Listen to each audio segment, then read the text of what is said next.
to become a meteorologist, there actually are university or programs at colleges that you can take. Oh, yeah. Yeah. Yeah, I actually took a little less common path. I joined the Air Force as a weather forecaster. So I got my initial training through the Air Force college, and they taught me how to forecast the weather, and I briefed pilots before they would get into their aircraft and fly at very high rates of speed. So I served 4 years in the Air Force as a weather apprentice and a weather forecaster. Then when I got out of the Air Force, I went to a 4-year college and I got my bachelor's degree from the University of Wisconsin. It was actually kind of a co-undergrad where I studied geography, meteorology, and also political science, because both things came in very handy as I not only became a broadcast meteorologist, but also an environmental reporter. And I spent my career from basically 1986 through when I left normal daily television in 2018 as a broadcast meteorologist, but also a part-time environmental reporter. So I was always had my hands and brain into environmental issues of just about any kind. Wherever earth science crossed over things that television stations wanted us to report on, that was something I did also. Going back to the Air Force, I got to imagine that knowing what the weather is going to be like or the patterns of weather are really important if you are flying jets or helicopters off like into areas, because you probably, am I right, like you probably don't want to, if the weather's bad, you don't necessarily want to go fly out? Yeah, absolutely right. Yeah, and you're right about it being so critical.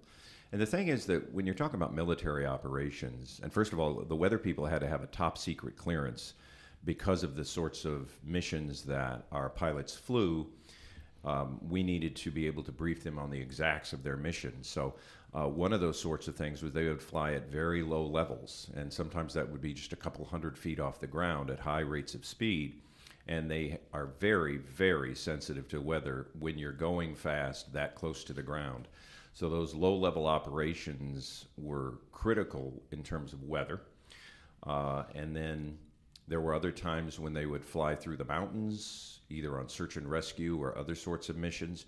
And then on the top end, as we would say, we would brief pilots and talk to pilots in the air when they were many miles above the Earth's surface.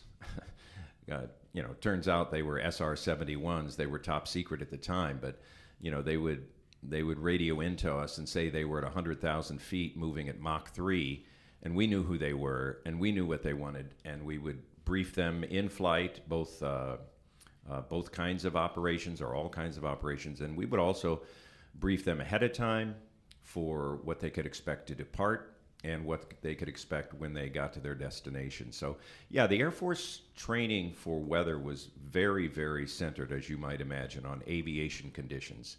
We were always looking hard at things like icing and turbulence that could affect them, as well as the weather at their starting point and their terminal destination. So it was quite a challenge. The Air Force was not theoretical so much in their education of their meteorologists. They were much more practically oriented, and they wanted to make sure that we understood the weather so we could convey it to the pilots.